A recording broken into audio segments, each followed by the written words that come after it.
Buenas noches. En el día de hoy vamos a hablar de la brecha digital, la brecha cognitiva y otros conceptos que nos interesan para este tema. Entonces, empecemos. Nosotros estamos en este momento viviendo en un tipo de sociedad que la UNESCO denomina sociedad del conocimiento.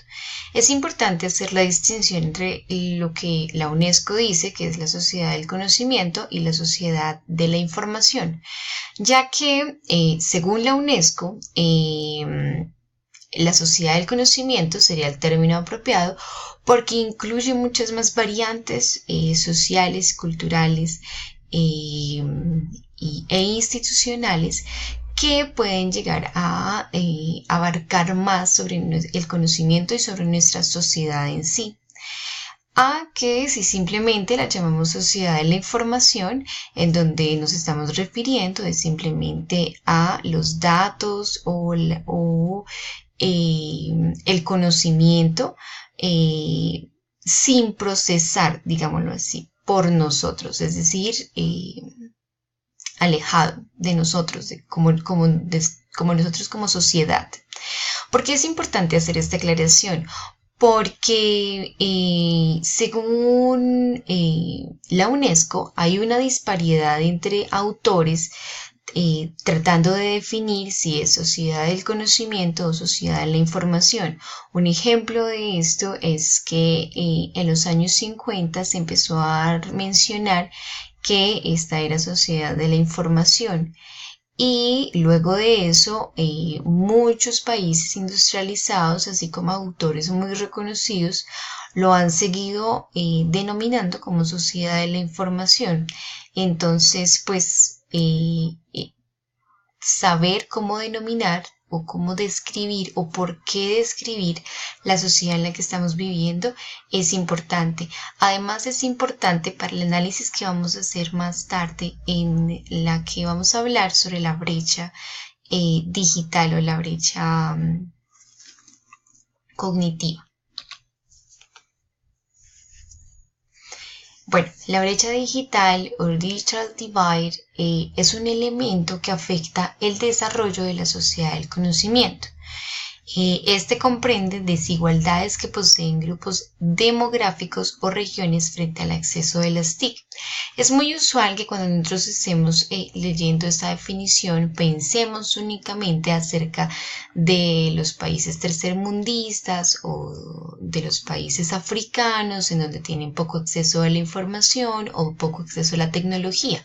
Pero lo que no nos damos cuenta es que inclusive en países industrializados como lo son los Estados Unidos, existen brechas digitales, tal como lo dice en el artículo del periódico Time, en donde, si quieren revisarlo, la cita está más abajo, en donde hablaban de que aún así dentro de los Estados Unidos hay unos pueblos a los que, bueno, digamos que tienen electricidad, tienen agua, tienen las cosas básicas que el pueblo, digamos, necesitaría y por lo cual no se vería relegado y no se vería atrasado en su avance, pues respecto a los demás pueblos o a las demás regiones de Estados Unidos.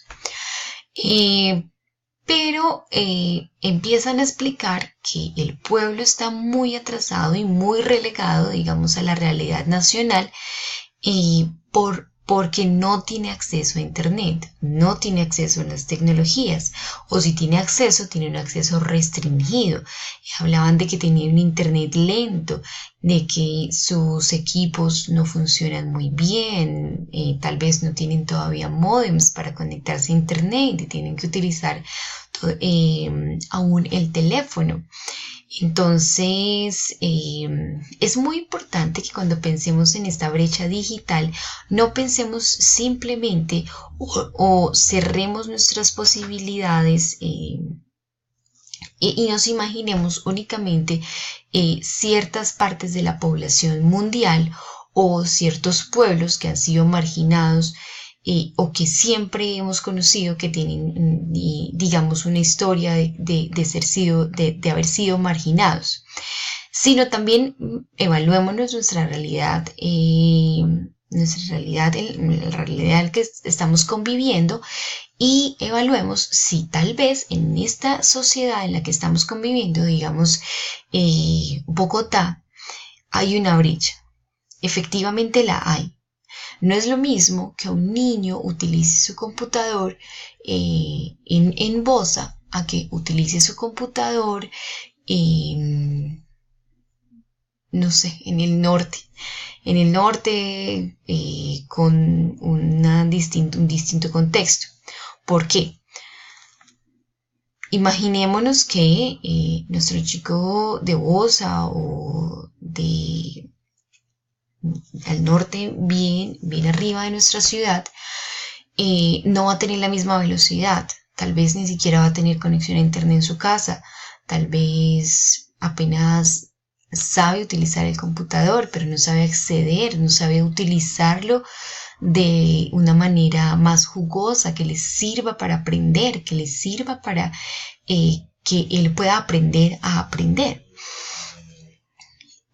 Tal vez el otro chico tiene más posibilidades o le han enseñado en el colegio o tiene más habilidades para utilizar ese mismo computador. Puede ser que tengan el mismo computador o uno más avanzado, con una mejor calidad de conexión a internet, y puede aprovechar muchísimo mejor todas las ventajas que ofrece la era digital.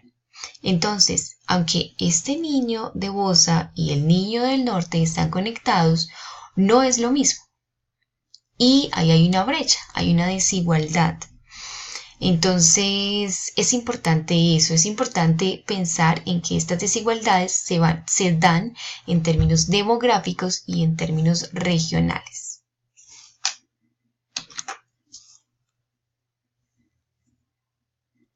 Bueno, ¿qué trae esta desigualdad?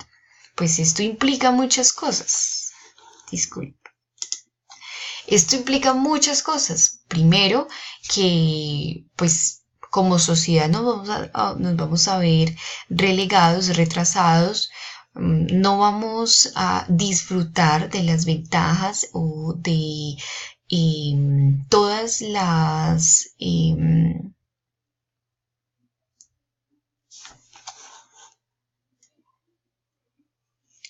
ventajas y de todo lo que nos trae esta era digital. Entonces, la desigualdad que trae esta brecha digital implica restricciones en diversas dimensiones del conocimiento arraigadas a la comunidad. Como ya había explicado, entonces, si estamos en una sociedad del conocimiento, pues nos vamos a ver relegados como sociedad, es decir, no va a ser la información la que va a estar afectada, sino la sociedad y el conocimiento, los que van a estar afectados, y el conocimiento incluye muchas más cosas aparte de la información. Entonces, digamos que nuestra cultura, nuestra identidad social, nuestras instituciones, nuestra política, todo se va a ver relegado y va a sufrir por esta brecha digital.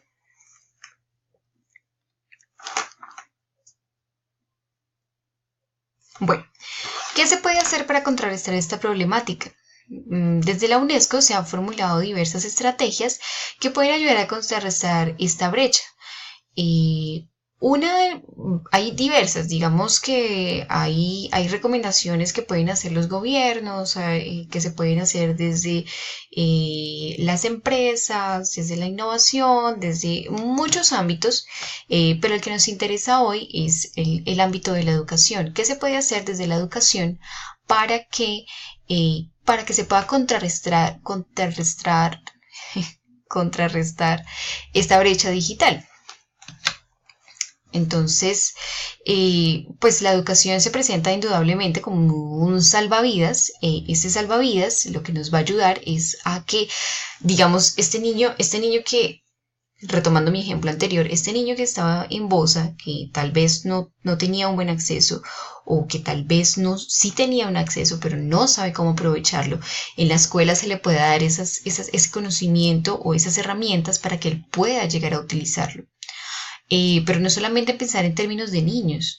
En el momento existe una brecha generacional entre los nativos digitales y los no nativos digitales nacidos antes de los 80 o en nuestro caso para Colombia antes de los 90, en los que sus capacidades o sus competencias básicas tecnológicas no son lo suficientemente fuertes como para que ellos puedan llegar a aprovechar al máximo las herramientas digitales que están a su alcance.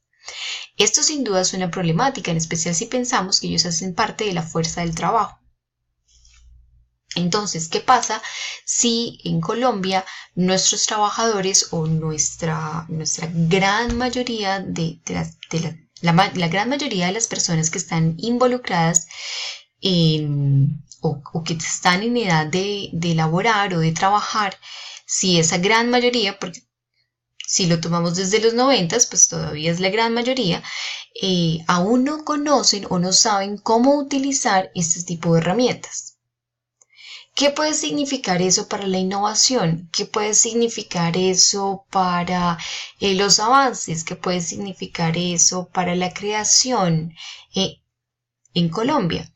Entonces, digamos que todo eso se presentan como problemáticas y la educación lo que puede llegar es brindar herramientas para que las personas desarrollen sus capacidades, desarrollen sus competencias y puedan utilizar al máximo estas herramientas que tenemos a nuestro alcance.